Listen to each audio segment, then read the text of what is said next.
Salut chers téléspectateurs, ravi de vous retrouver pour une nouvelle édition de Football Planet, votre rendez-vous hebdomadaire 100% football sur Africa News. Comme toutes les semaines, nous allons partager ensemble le meilleur du football africain et mondial. Bienvenue dans votre chaîne panafricaine. Tout de suite, le sommaire. À la une de Football Planet cette semaine, le Mali dans le dernier carré du mondial des moins de 17 ans. Les Aiglonnais ont battu en quart de finale samedi le Ghana et retrouveront en demi-finale l'Espagne pour un choc en majuscule. Wydad de Casablanca, Al Ahly du Caire et TP Mazembe Supersport United, ce sont les affiches des finales de la Ligue des Champions et de la Coupe de la CAF.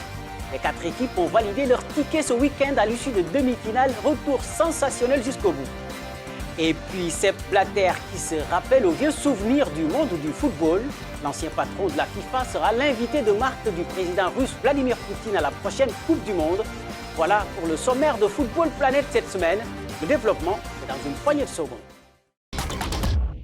Merci de rester fidèle à ce programme que nous démarrons par la Coupe du Monde des moins de 17 ans. C'était le remake de la finale de la Coupe d'Afrique des Nations. Le Mali faisait face au Ghana samedi en quart de finale de la compétition qui se joue depuis 2 semaines en Inde. Et comme lors de la CAN, victoire 2-1 des Aiglonnais qui se hissent ainsi en demi-finale après un match très serré dont voici le résumé avec Armel Nkenga et Victor Mouissio.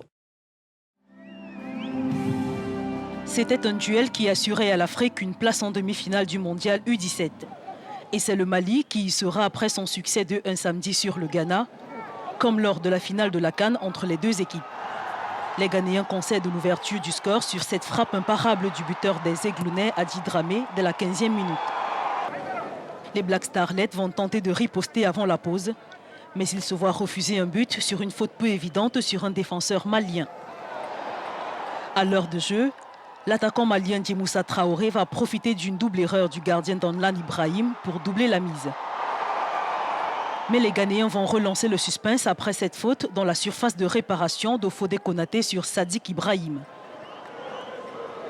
Penalty transformé par Kudus Mohamed à 20 minutes de la fin. Mais les Maliens s'imposent finalement 2-1 et tenteront de jouer une deuxième finale consécutive dans ce tournoi. Et pour cela, il faudra aux champions d'Afrique battre l'Espagne en demi-finale. Les Espagnols qui n'ont pas fait dans la dentelle face à l'Iran. 3-1, score final. L'autre demi-finale va opposer le Brésil à l'Angleterre, victorieux respectivement de l'Allemagne 2-1 et des États-Unis 4-1. Les États-Unis, où évolue justement le fils de l'ancienne gloire du football africain, George Weah. Timothy Weah, qui évolue au Paris Saint-Germain, aura été l'une des grandes révélations de ce mondial U17, auteur notamment d'un retentissant triplé en quart de finale. Regardez.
Exceptionnel Tim Weah, le fils de son père George, seul africain ballon d'or de l'histoire. Mais avant de siffler la fin de cette page mondiale U17, direction Niamey au Niger pour retrouver l'entraîneur du MENA Cadet, éliminé en 8e de finale. Mais il s'agit d'une grosse performance historique pour l'équipe car c'était sa première participation.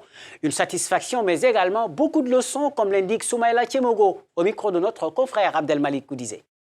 On peut parler de satisfaction dans la mesure où déjà pour notre première participation, nous avons franchi le premier tour, et surtout dans une poule pas facile que les gens ont appelé, qu'on surnommé la poule de la mort. D'autre part, en Afrique, nous avons quand même renversé la hiérarchie.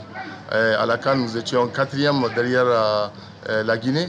Et au mondial, nous sommes retrouvés en tout cas parmi les 3 qualifiés d'Afrique. D'abord, il faut faire la différence du niveau. Déjà, il faut dire que c'est un autre niveau de compétition, plus élevé que les compétitions habituelles, que les éliminatoires, que la CAN. Donc, c'est un autre niveau de compétition. Et nous sommes confrontés aussi à plusieurs styles de jeu. En tout cas, je crois que nos jeunes ont beaucoup appris. Et nous-mêmes, encadreurs, en tout cas, nous avons beaucoup appris dans ce championnat du monde. Il ne suffit cependant pas de seulement apprendre, mais également d'en profiter pour rester au sommet, ce qui est peut-être le plus difficile. Écoutons ce qu'en pense Soumaïla Tiemogo, toujours au micro d'Abdelmalik Koudizé. Là, ça ne dépend pas seulement du staff technique, c'est aussi la politique de développement du football. Donc, en tout cas, pour ce que nous souhaitons que ces enfants-là soient maintenus, qu'ils jouent dans les centres, dans les différents centres, et puis bon, pour préparer la Coupe d'Afrique des moins de 19 ans, qui est prévue en tout cas en 2019. Et je crois qu'aussi, en tout cas, l'équipe est maintenue et renforcée. Je crois qu'en 2019, ils feront aussi une bonne prestation. Grand merci à notre confrère Abdelmalik Koudizé pour cette interview. Restons toujours sur le continent pour parler de la fin du suspense en Coupe d'Afrique des clubs. On connaît depuis dimanche toutes les affiches des finales. En Ligue des Champions, ce sera Wydad de Casablanca Al Ahly du Caire, alors qu'en Coupe de la CAF, le TP Mazembe va défendre son titre devant Supersport United d'Afrique du Sud. Les détails avec Ruth Lago et Michael Odouard. Ils n'avaient plus disputé une finale de Ligue des Champions depuis leur sacre de 2013. 4 ans après, les Égyptiens d'Al Ahly vont tenter de marquer un peu plus l'histoire avec un 9e titre devant le Wydad de Casablanca. Battus lors de la première manche, ils se sont déchaînés dimanche en demi-finale retour devant l'Étoile sportive du Sahel, victoire 6-2.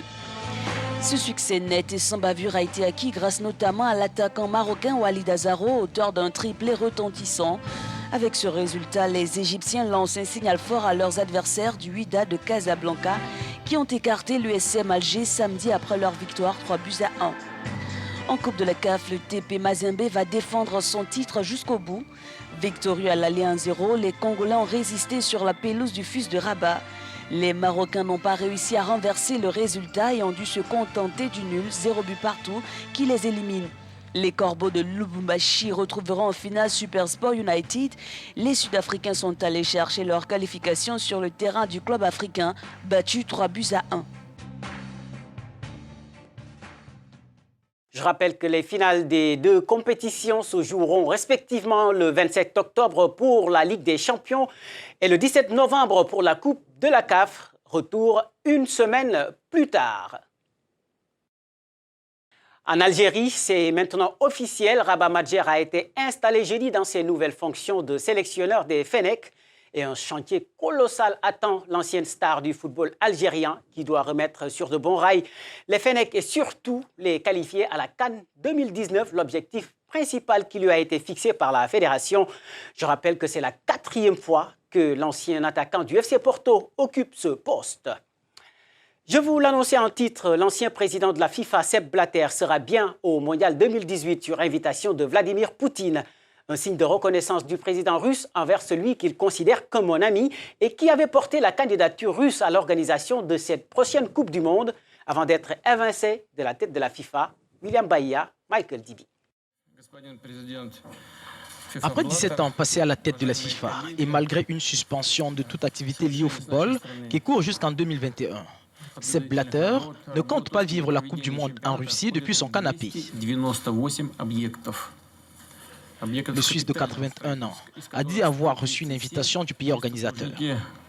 Une information immédiatement confirmée par le porte-parole de la présidence russe, Dmitry Peskov, qui parle de l'ancien président de la FIFA comme d'un vieil ami.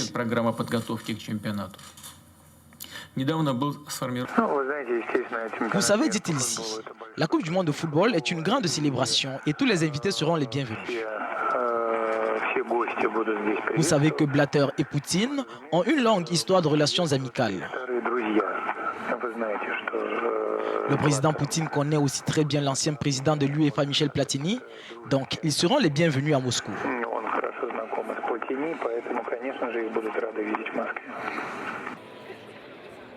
L'entourage de Michel Platini affirme n'avoir reçu aucune invitation de la part de la Russie.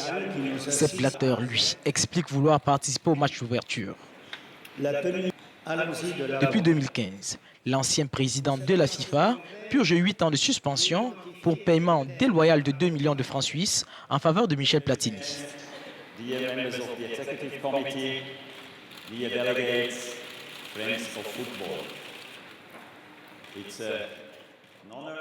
Avant de vous quitter, je vous rappelle juste quelques résultats du week-end en Europe, avec tout d'abord en Espagne, Cédric Bakambu qui titille Lionel Messi au classement des buteurs.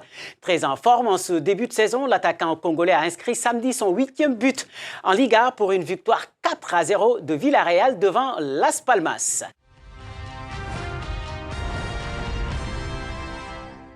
En France, superbe classico dimanche entre l'Olympique de Marseille et le Paris Saint-Germain. Et l'OM qui a fait mieux que résister face à l'ogre parisien, score final 2 buts partout avec des réalisations de Luis Gustavo et Florian Thauvin pour Marseille et Neymar Cavani pour le PSG, a noté l'expulsion de Neymar en fin de match. En Angleterre, le choc de la journée entre Tottenham et Liverpool a tourné à la correctionnelle pour les Reds, balayé à Wembley malgré Mohamed Salah. L'attaquant égyptien a inscrit l'unique but de son équipe, giflé 4-1, grâce notamment à un énorme Harry Kane, auteur encore une fois d'un doublé. Et c'est cette note qui met un terme à cette émission, mais l'actualité, elle, se poursuit sur notre antenne et notre site web www.africanews.com. N'hésitez pas à nous envoyer vos réactions sur nos pages Twitter et Facebook. Rendez-vous la semaine prochaine pour un autre numéro de Football Planet, même heure, même chaîne, Africa News. Merci et excellente semaine. Au revoir.